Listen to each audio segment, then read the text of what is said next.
Convicted in a drug-related murder of a 12-year-old girl 2 decades ago is asking for a new trial. That's because a team of attorneys and a familiar investigator are turning the tables on Detroit police and prosecutors with some new evidence. Now, 7 investigator Jim Kirchner is live in our downtown studio tonight to explain what's up here. Jim?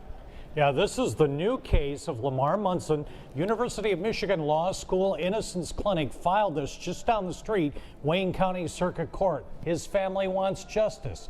His mother wants him home. It's time for him to come home. Even at the Thanksgiving dinner table, I always set a plate for him. Here's her son more than 20 years ago, Lamar Munson, a high school graduate, but also a drug dealer, then convicted killer. A 12-year-old girl, Christina Crystal Brown, killed back in 1996, a case that shocked Detroit. The cause of her death was the result of multiple stab wounds. Apparently, they had known one another for several months. That former top detective is now at the center of this new case, and the reporter who covered this back then is all over it again now. There was a confession, so police investigators have a pretty good idea why this murderous assault took place. Here's the confession. In it, would you like to tell me the truth? The answer was then yes, and signed by Lamar Munson. But within a year, several other confessions in other cases were tossed out. Suspects were told if they signed, they could go home. He never confessed to any of these things. The confession was fabricated and he was tricked into signing it. That's because the 12-year-old victim had been stabbed but also hit over the head, and that was the cause of death. Not what police said, the stabbing, the murder weapon, the top of a toilet tank with a key fingerprint.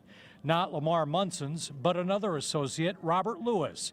And 3 years ago, this handwritten statement, written by Shalina Bentley, said Robert Lewis told her he had to kill the girl because she scratched him.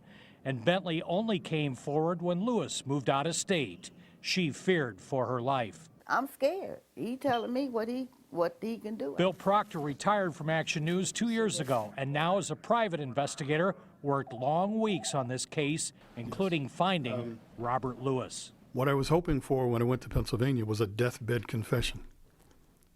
Robert Lewis is ill. Robert Lewis may not live another 6 months.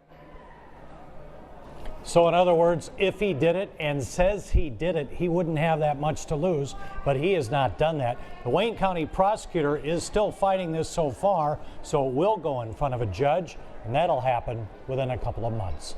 Live downtown, Jim Kirchner, 7 Action News.